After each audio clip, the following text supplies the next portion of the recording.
This lesson ties everything together. It helps you understand how strangers become customers, and ideally how they become raving fans that stick around, tell their friends, and keep coming back.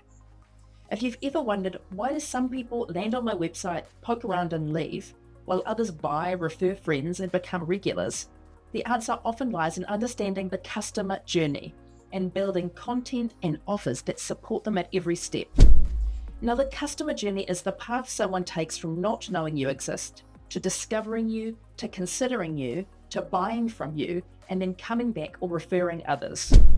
It's often visualized as a sales funnel, where a wide group of people enter at the top and a smaller group convert into loyal customers at the bottom. When you understand where people are in their journey, you'll stop shouting into the void and start giving them the right messages at the right time. Then you don't need to hard sell, you're just guiding.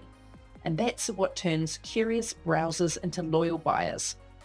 So let's break this down. At the awareness stage, your goal is to get on their radar. People at this stage don't know you exist yet, so create content that solves a common problem or educates or entertains. At the consideration stage, your goal is to build trust and show your value. They found you and now they're checking you out. So create content that explains what you do, highlights your benefits, maybe some social proof, and it shows that you get their needs. At the conversion stage, your goal is to make it easy for them to buy. They're almost there, so don't lose them now. Create content that makes the next step clear. It handles common objections, and it offers them a bit of a nudge to act. At the loyalty stage, your goal is to keep them coming back. You've already earned their trust, now keep showing up.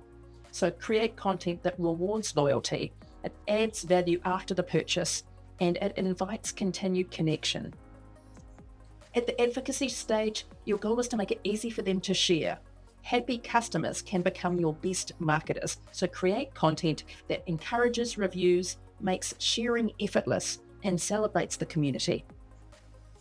Your customer journey is always happening, whether you're guiding it or not. So the more intentional you are, the better your chances of turning clicks into customers and customers into loyal fans. You don't need to create new content at every stage, just tweak what you already have and add a few smart touch points along the way. Small steps, big results.